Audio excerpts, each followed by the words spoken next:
Prophet Victor Kanyari ama Baba Sky na Baba Dani.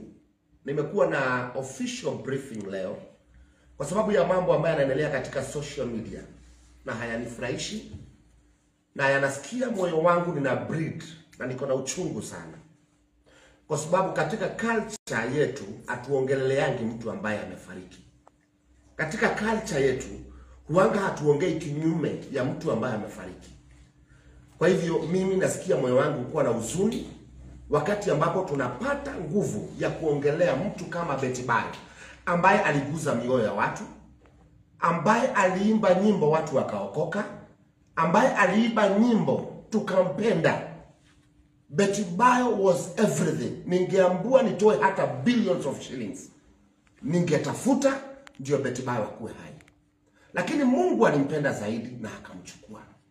Kwa hivyo ni wakati wa kuongea mazuri ya Betty Bayo, wala sio mambo mabaya ya Betty Bayo. Kitu ya kwanza ambaye nimesikia ikiongelelewa, kwa nini Kanyari ana mourn sana, ama kwa nini niko na uchungu sana kuhusu kifo cha Betty Bayo hata kuliko kila mtu.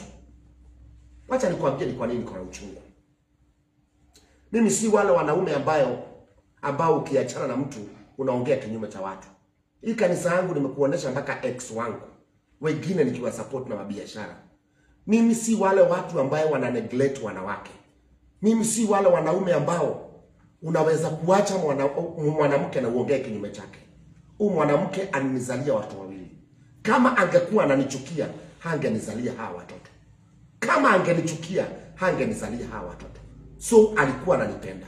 Na ukitaka kujua ya kwamba nilimpenda Betty Bayo, angalia vile nimesomesha watoto. Watoto wanaenda international school, wanaenda shule za bei kali sana.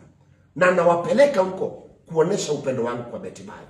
Kutoka tuachana na Betty Bayo, mimi sijawahi oa. Sijawahi kuwa na mwanamke. Sijawahi kuoa, siku move on, niko mpaka leo hii. Kwa sababu ninapenda watoto wangu, napenda mama yao, na nikaenda mpaka kupendana na bwana ya Betty Bayo. Tash ni rafiki yangu. Sasa kuona watu wakiongea kinyume cha Tash. I don't want. Tash is my friend. Atujuani, mimi sijui Tash, lakini Betty Bayo alisababisha tujue Tash. Betty Bayo alisababisha nijue Tash. Na kama sio Tash, pengine watu wangu wangekuwa na shida hata wao. Lakini huyo mzee ambaye anaitwa Tash nampatia heshima.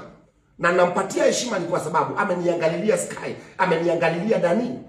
Mimi ninatoa pesa, ndio. Natoa pesa, niko na statement hapa za pesa, mamilioni ya pesa nimetumia